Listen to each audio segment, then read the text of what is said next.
आज हम लोगों ने एसक्यूएल फंक्शंस की कंटिन्यूएशन ही देखनी है, जो कि हम लोगों की पिछली लैब भी थी। पिछली लैब के अंदर आप लोगों ने सिंगल रो फंक्शंस देखे थे और आज की लैब के अंदर हम लोग मल्टीपल रो फंक्शंस देखेंगे।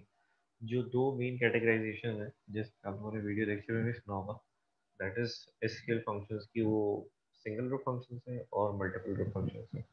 Single row functions by the definition goes के फंक्शन हर रो पे इंडिविजुअली अप्लाई होगा और उसका एक इंडिविजुअल रिटर्न आउटपुट या रिटर्न आंसर आपको प्रोवाइड करेगा। वेराज स्किल फंक्शन के अंदर जब मल्टीपल ग्रुप फंक्शन या ग्रुप फंक्शंस की बात करते हैं, तो इट मीन्स कि जिस एट्रीब्यूट के ऊपर आपने ये मल्टीपल ग्रुप फंक्शन लगाया है, अप्लाई किया है, उस पूरे कॉलम, उस पूरे एट्रीब्यूट की वैल्यूज को कलेक्टिवली वो एज इनपुट ट्रीट करेगा और फिर उसका एक कंप्लीट आउटपुट जनरेट करेगा।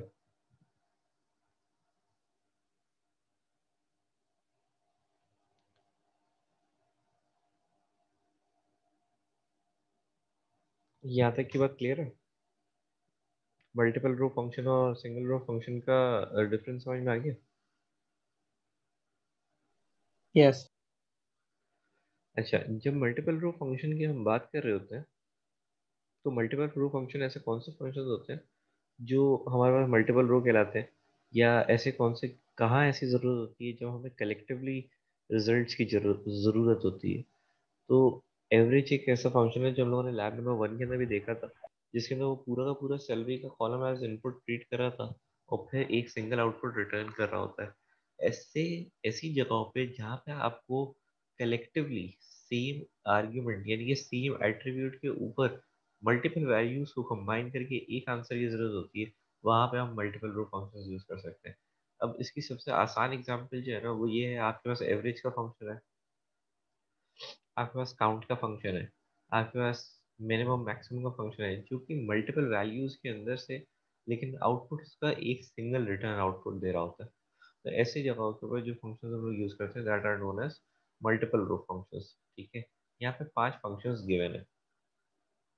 Those are multiple row functions, that is count, min, max, average, sum. ठीक है, ये हमारे पास पॉपुलर सिंगल रो फंक्शंस के अंदर आते हैं। अच्छा, अब लेट सपोज मेरे पास सिंगल रो फंक्शंस तो है, पहले एक एग्जांपल ले लेते हैं कि सिंगल रो फंक्शन और मल्टीपल रो फंक्शन दोनों इस तरीके से काम कर रहे होते हैं। तो अगर मैं सिंगल रो फंक्शन के अंदर कैरेक्टर फंक्शंस के ऊपर देखूं, तो सेलेक्ट ई नेम, कॉमा, लोअर ई नेम, एमपी। तो अभी अगर आप देख रहे हो, तो आपके सामने ओरिजिनली जो टेबल के अंदर जिस तरह से मेरे नाम सेव्ड है,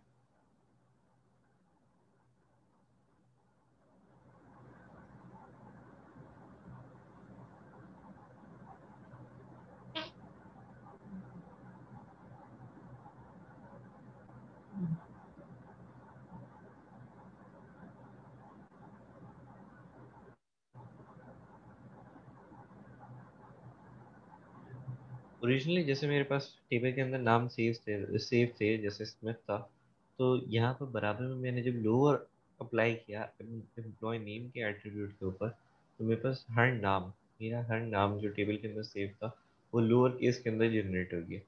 अब सिंगल रो फंक्शन था, इसलिए उसने हर इनपुट को इंडिविजुअली ट्रीट किया, मतलब कि हर इंडिविजुअल इनपुट के ऊपर एक सेपरेट इंडिविजुअल आउटपुट रिटर्न किया। 14 रोज इनपुट की गई थी, 14 रोज ही उसने आउटपुट में जनरेट की। Where multiple row function by the definition goes कि कलेक्टिवली एक आउटपुट रिटर्न करेगा। तो मैं उसकी एग्जांपल देख लेते हैं हम लोग। सेलेक्ट सम,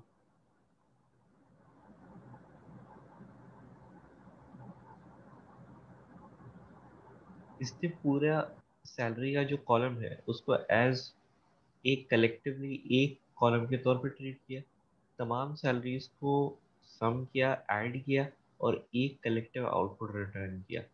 अच्छा, अब आपको कलेक्टिवली तो रन करना है, लेट सपोज जैसे कि मुझे सैलरीज का सम तो चाहिए, but with respect to every job. तो अब एक तो तरीका ये है कि मुझे पता हो कि मेरे पास जॉब्स कितने हैं।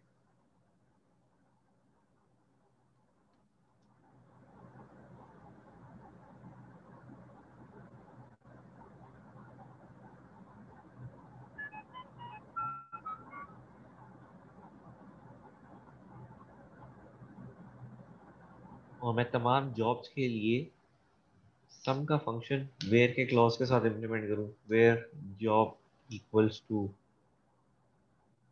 क्लर्क।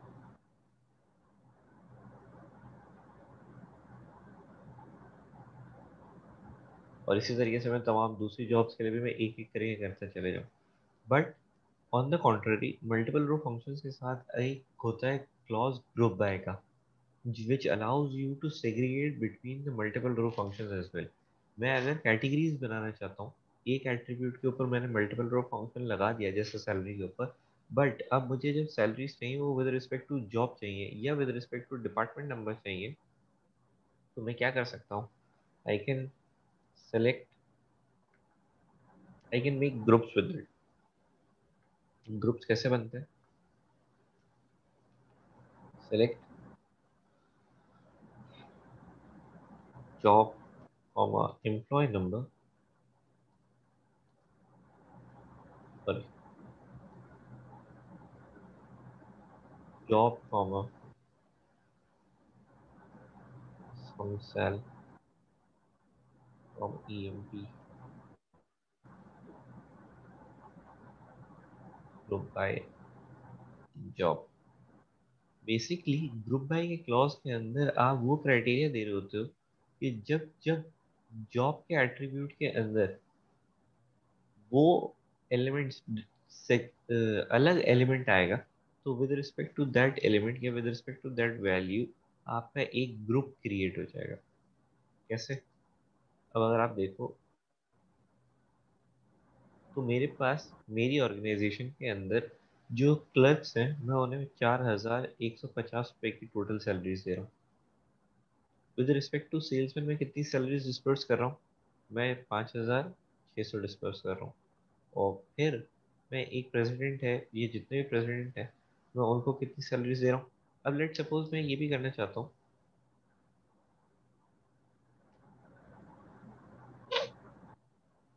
कि मैं विद रिस्पेक्ट टू डिपार्टमेंट देखना चाहता हूँ कि मैं कितनी सैलरीज हर डिपार्टमेंट के अंदर दे रहा हूँ। तो लेट सपोज मैंने यहाँ पे डिपार्टमेंट नंबर लिख दिया। विद रिस्पेक्ट टू डिपार्टमेंट मेरे मुझे सैलरीज शो करना शुरू कर देगा कि हर डिपार्टमेंट वाइज मेरे पास कितनी सैलरीज डिस्पर्स हो रही है। यहाँ तक की बात क्लियर है? किसी को ये समझ में आ रहा है ग्रुप बाय का फंक्शन, ग्रुप बाय का क्लॉज किस तरह से काम कर रहा है?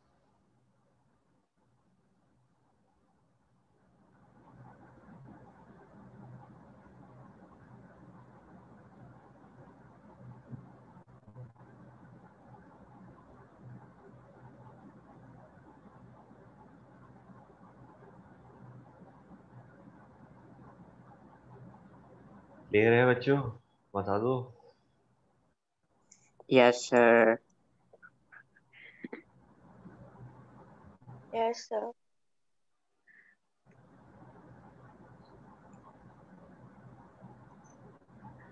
अच्छा, एक चीज जो कि प्री रिक्विजिट है या मस्ट है या कह लो कि मैंडेटरी है ग्रुप बाय के क्लॉज के लिए, वो ये चीज़ है कि सेलेक्ट के क्लॉज के अंदर other than the group function जितने भी एलिमेंट्स मैं आइडेंटिफाई करूंगा, जितने भी एलिमेंट्स मैं लिख रहा हूँ ग्रुप बाय के क्लॉज के अंदर, वो तमाम नॉन मल्टीपल रो फंक्शंस आपको शो करने पड़ेंगे, मतलब लिखने पड़ेंगे, ताकि उन तमाम के हिसाब से ग्रुप बाय हो। तो अगर आपके कोई भी एलिमेंट ऐसा है, लेट्स सपोज अगर मैं यहाँ पे एम्प्लॉय नंबर लिख दूंगा, एम्प्लॉय नंबर मुझे पता है क्या चीज़ है, प्राइमरी की है, तो इसका मतलब क्या है कि इसका कोई ग्रुप नहीं होगा, मतलब कि कोई कलेक्टिव इसका सेट नहीं बन सकता। इसकी हर वैल्यू एक इंडिपेंडेंट सेपरेट वैल्यू होगी जो कि नॉन रिपीटेटिव होगी। अगर मैं ऐसी चीज़ मेंशन कर दूंगा तो ग्रुप बाय का क्लॉज वर्क तो करेगा, लेकिन उसका कोई काम नहीं रहेगा। क्यों? क्योंकि हर वैल्यू के ऊपर जब वो ग्रुप कर रहा होगा तो फिर उसने 14 मेरे पास वैल्यूज थी और उसने 14 ग्रुप्स बना दी। अब आप ये सोच रहे होगे कि भाई इसने एम्प्लॉय नंबर के ऊपर ग्रुप बनाया है और एम्प्लॉय नंबर के बाद उसने क्या कहते हैं जॉब डिपार्टमेंट नंबर के हिसाब से उसने नहीं बनाया। तो ऐसा नहीं है। अब जब ये क्वेरी को मैं रीड करूंगा तो ग्रुप है, पहला ग्रुप जो बनाया उसने एम्प्लॉय नंबर के हिसाब से बनाया कि 7782 के जितने एम्प्लॉयज़ हैं, जितने एम्प्लॉयज़ जिनका एम्प्लॉय नंबर 7782 है और वो डिपार्टमेंट नंबर 10 के अंदर काम करते हैं, उनकी कितनी सैलरी है। अगर मैं इसको दोबारा से एक और तरीके से बताऊँ तो आपको वो ज़्यादा बेहतर तरीके से समझ में आएगा। अगर मैं यहाँ पे एम्प्लॉय नंबर की जगह जॉब लिख देता हूँ, उसको अगर मैं रीड करूँगा, सॉरी,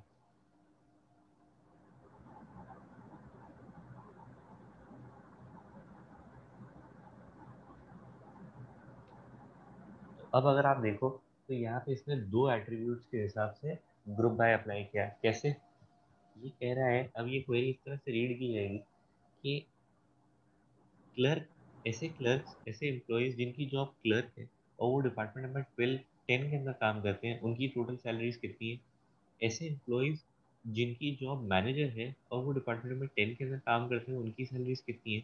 ऐसे एम्प्लॉयज़ जिनकी जॉब प्रेसिडेंट है और वो डिपार्टमेंट नंबर 10 के अंदर काम करते हैं, उनकी सैलरीज कितनी है। ऐसे एम्प्लॉयज़ जिनकी जॉब एनालिस्ट है और वो डिपार्टमेंट नंबर 20 के अंदर काम करते हैं, उनकी सैलरीज कितनी है। ऐसे एम्प्लॉयज़ जिनकी जॉब क्लर्क है और वो डिपार्टमेंट नंबर 20 के अंदर काम करते हैं, उनकी सैलरीज कितनी है। तो बेसिकली अगर आप देखो तो क्लर्क का एलिमेंट रिपीट हो रहा है, बट वो उसका क्या चेंज है, डिपार्टमेंट नंबर चेंज है, इस वजह से उसने दो सेट्स जनरेट कर दी। अब यहाँ पे जो कैटेगराइजेशन हुई हुई है वो दो एट्रीब्यूट्स के ऊपर हुई हुई है। वो एक जॉब पे भी हुई हुई है और डिपार्टमेंट नंबर के हिसाब से हुई हुई है। मैं जो आपसे कह रहा था कि मैंडेटरी है ग्रुप बाय की क्लॉज के अंदर दोनों एट्रीब्यूट्स, दोनों non non multiple row functions या दोनों ग्रुप फंक्शंस के अलावा जो भी एट्रीब्यूट्स हैं वो मेंशन करना ज़रूरी है। वो मैंने दोनों चीज़ें यहाँ पे मेंशन की। अगर मैंने यहाँ पर एक मेंशन की होती तो ऑरेकल एसक्यूएल मुझे यहाँ पे एक एरर जनरेट कर देता कि it is a group function, not a group by expression. तो ग्रुप बाय का जो एक्सप्रेशन है वो आपका कंप्लीट नहीं है, जिसकी वजह से ये एरर जनरेट करेगा। बेसिकली हम लोगों को जब भी हम लोग group by sorry multiple row function, A S C बेटा असेंडिंग है।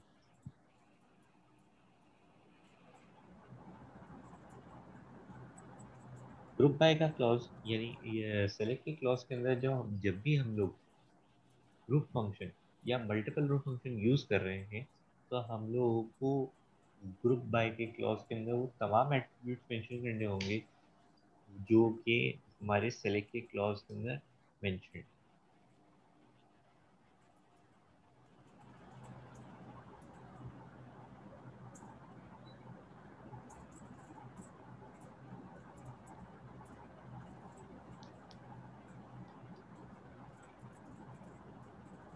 यहाँ तक की बात क्लियर है? यस। अच्छा। अब हम लोग आ जाते हैं, एक हैविंग का क्लॉज होता है। अभी तक आप लोगों ने जो क्लॉज पढ़े हैं,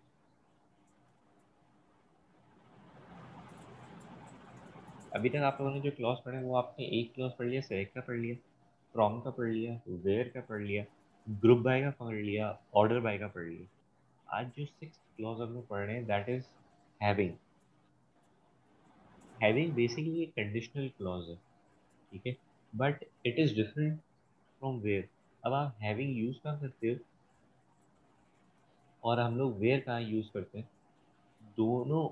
अच्छा, हैविंग जो है बेसिकली ऐसी जगहों पे यूज किया जाता है जहाँ पे आपने कंडीशनली ग्रुप फंक्शन यूज किया हो, मतलब कि जो कंडीशन है वो आपकी ग्रुप फंक्शन पे लग रही है। कंडीशन ग्रुप फंक्शन पे लग रही हो मतलब क्या, कि अगर मुझे चेक करना है,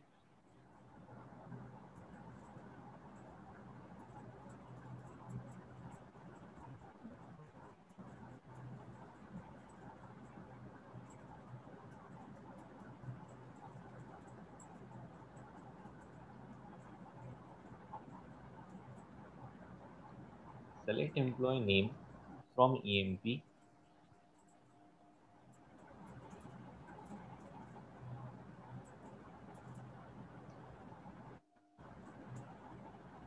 Where, sorry,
ऐसी जगहों पर जहाँ पे हमारा कंडीशन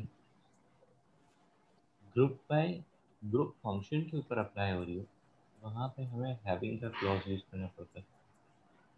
इसका मतलब क्या है कि अगर लेट सपोज मैं यहाँ पे ये कंडीशन जो थी वो वेयर के क्लॉज में अप्लाई करता तो क्या वो नहीं चलती? तो सही बात है, वो नहीं चलती। क्यों नहीं चलती? क्योंकि वेयर का क्लॉज ग्रुप फंक्शन या फंक्शंस को इवैल्यूएट नहीं करता।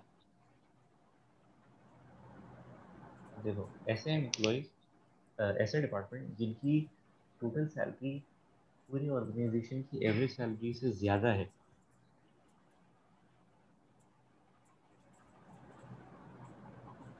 सॉरी कम है, उल्टा लिखा हुआ है, तो वो कौन से डिपार्टमेंट्स हैं? वो डिपार्टमेंट नंबर 10 है और डिपार्टमेंट नंबर 20 है। कैसे? अगर यही चीज़ मैं वेयर के क्लॉज के साथ कर रहा होता, तो क्योंकि ये ग्रुप बाय फंक्शन है, ये ग्रुप बाय फंक्शन इवैल्यूएट ही नहीं होता। वेयर का क्लॉज लेट सपोज मैं लगा देता, और क्योंकि मैं पता है वेयर का क्लॉज थर्ड क्लॉज है, मैं चेंज नहीं कर सकता, क्लॉज का ऑर्डर में चेंज नहीं कर सकता।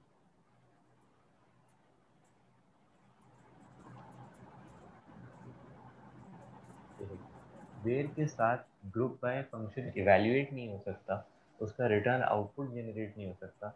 इसलिए हम लोग ग्रुप बाय फंक्शन के ऊपर जब भी हमें कंडीशन अप्लाई करनी होती है, हम हैविंग का क्लॉज यूज़ करते हैं। हैविंग का क्लॉज मैंने किस तरह से यूज़ किया था? मैंने सेम जो कंडीशन, अगर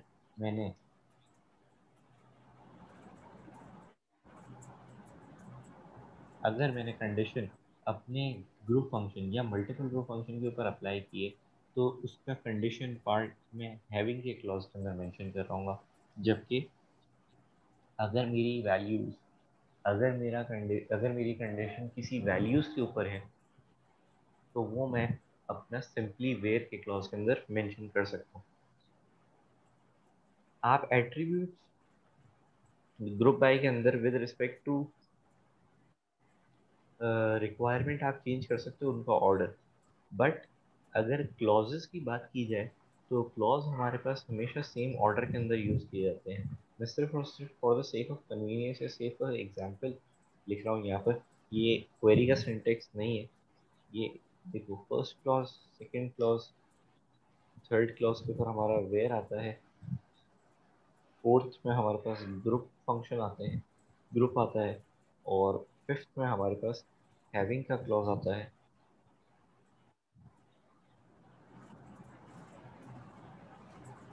सिक्स्थ में हमारे पास ऑर्डर बाय का क्लॉज आता है।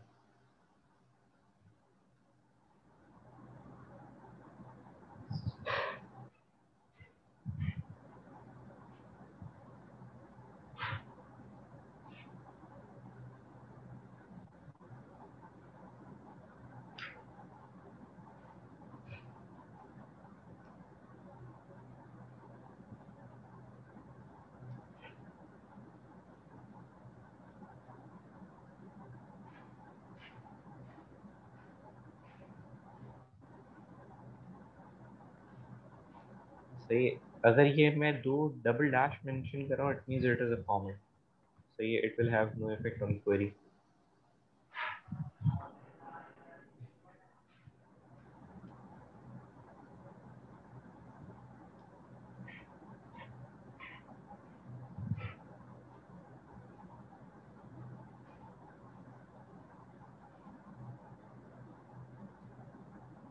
Define not before. अच्छा, ये PL/SQL की वजह से इशू कर रहा है। देखिए,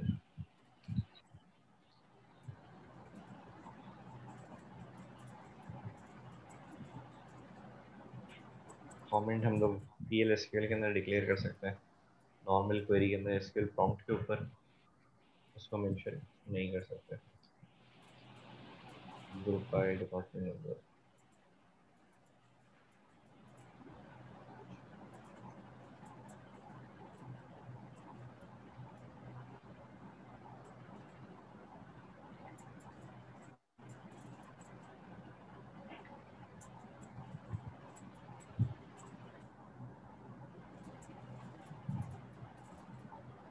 होपफुली यहाँ तक की बात आप लोगों को क्लियर होगी। जो आप लोगों ने सिंगल रूट फंक्शंस आपने पढ़े हैं, उसके बाद जो आज हमारी मल्टीपल रूट फंक्शंस की लैब है,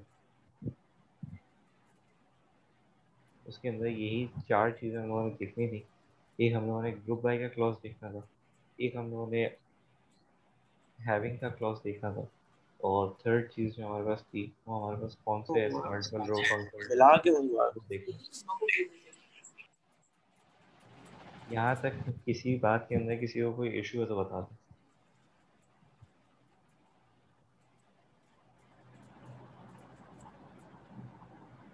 यहाँ तक किसी बात में किसी को कोई इशू है तो बता दें। टास्क एक मरतबा रीड आउट कर लेते हैं, मीटिंग टाइम एंड हो रहा है, इसलिए मैं दूसरी मीटिंग जनरेट कर रहा हूँ। काइंडली उसमें ऐड हो जाए तो हम लोग जल्दी से ये काम कंप्लीट करें।